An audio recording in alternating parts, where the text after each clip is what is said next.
Erick Thohir kecam selebrasi Australia U16. Media Korsel bocorkan striker keturunan. PR berat Timnas Indonesia di putaran ketiga kualifikasi Piala Dunia 2026. Simak informasi selengkapnya sebagai berikut.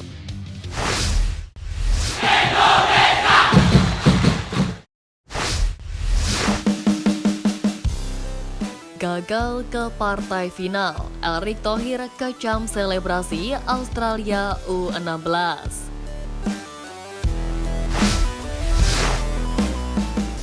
Kegagalan Timnas Indonesia U16 melaju ke partai final Piala AFF U16 turut mengundang kekecewaan Ketum PSSI Erick Thohir yang geram melihat selebrasi gol pemain Timnas Australia U16. Sebagaimana diketahui pada laga tersebut, skuad Garuda Asia harus takluk 3-5 dari Australia U16 di Stadion Manahan Solo. Sejatinya skuad asuhan Nova Arianto tampil jamik sepanjang laga. Sayangnya harus kerepotan setelah harus bermain 10 pemain karena Raihan Apriansyah diganjar kartu merah pada menit ke-27. Usai pertandingan, Erick Thohir menyebut selebrasi yang dilakukan adalah ungkapan kepuasan atas kekalahan Timnas Australia U23 dari Timnas Indonesia U23 di ajang Piala Asia U23 2024 beberapa waktu lalu. Menteri BUMN itu menegaskan akan menuntut Timnas Indonesia untuk membalaskan kekalahan ini. Skuad Garuda akan menghadapi Australia di kualifikasi Piala Dunia 2026 11 September mendatang. Tetapi kenapa mereka juga selebrasi berlebihan? Australia karena mereka U23-nya kalah sama Indonesia. Kalah jadi malu. Pasti saya akan bilang ke tim senior yang akan bertemu Australia di grup untuk fight juga. Kasih lihat, kita bukan bangsa yang mereka bisa selebrasi seperti itu. Tegas Erick Thohir. Menariknya, Erick Thohir optimistis persiapan selama 3 bulan ke depan cukup untuk meraih hasil maksimal. Ia tetap akan mengingatkan apa yang sudah dialami oleh adik-adiknya. Di lain sisi, pelatih Nova Arianto mengapresiasi mental para pemain Timnas Indonesia U16 di babak semifinal Piala AFF U16 2024. Nova menegaskan kompetisi AFF kali ini menjadi ajang persiapan Timnas Indonesia U16 untuk menghadapi kualifikasi Piala Asia U16 dan menjadi perjalanan yang baik bagi para pemain.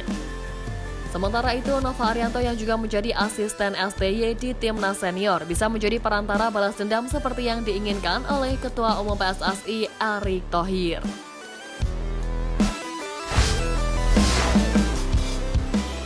PR berat Timnas Indonesia di putaran ketiga kualifikasi Piala Dunia 2026.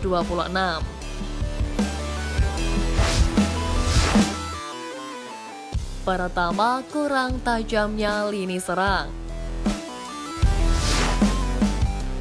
Permasalahan di lini serang Timnas Indonesia yang dirasa masih kurang tajam ini sepertinya belum ada solusi jitu untuk mengatasinya. Dilansir dari laman transfermarkt.co.id, setidaknya ada 2 pertandingan terakhir Timnas Indonesia di babak ronde kedua beberapa waktu yang lalu, di mana skuad Garuda hanya mampu membuat 2 gol saja. Ironisnya, 2 gol tersebut justru dicetak oleh pemain belakang yakni Rizky Ridho dan Tom Hai yang berposisi sebagai gelandang. Kurang tajamnya lini depan Timnas Indonesia saat ini memang belum menemukan solusi terbaik, kendati sudah kerap kali memasang penyerang baik lokal maupun keturunan. Namun skuad Garuda di babak ketiga nanti dipastikan akan mendapatkan penyerang baru usai James Raven resmi menyandang status WNI beberapa waktu lalu. Kedua, lini pertahanan butuh pelapis sepadan.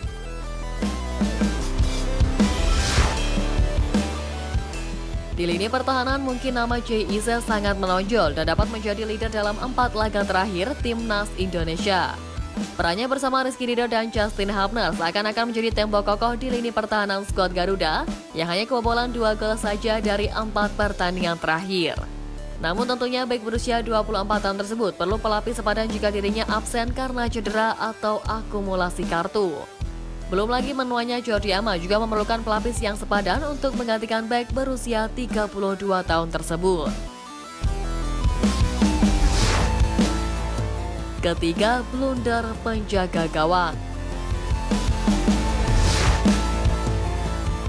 Akhir-akhir ini posisi penjaga gawang mulai menjadi sorotan fans Timnas Indonesia. Hal ini dikarenakan dalam 2 laga terakhir, penjaga gawang timnas Indonesia yakni Hernando Ari kerap kali melakukan blunder di lini pertahanan.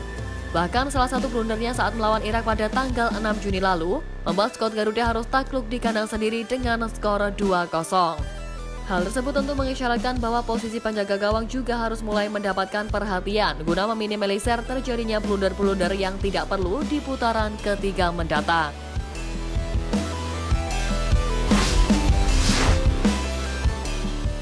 Jadi kebutuhan STY, media Korsel bocorkan striker keturunan.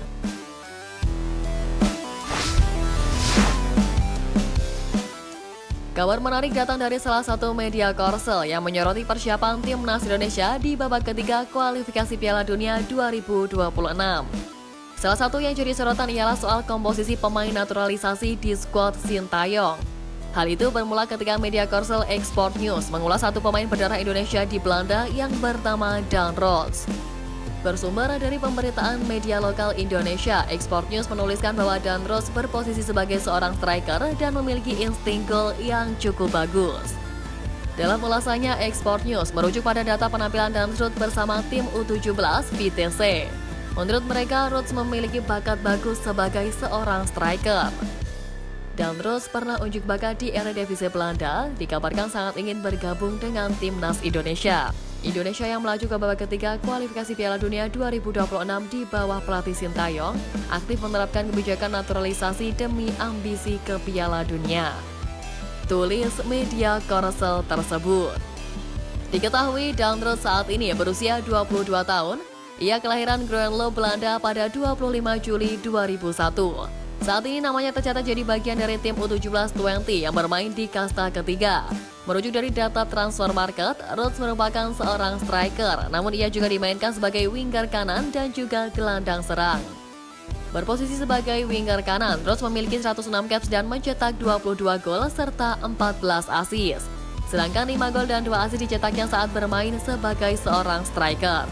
Dan Roos merupakan produk asli Akademi 20. Ia sudah menimba ilmu sepak bola di 20 sejak 2017. Dikutip dari sejumlah sumber, Samuel Daniel Roos memiliki darah Indonesia dari sang kakek yang lahir di kota Palembang. Kabarnya pun ia sudah melayangkan pesan via Instagram untuk bisa dipanggil oleh PSSI dan mendapat status WNI.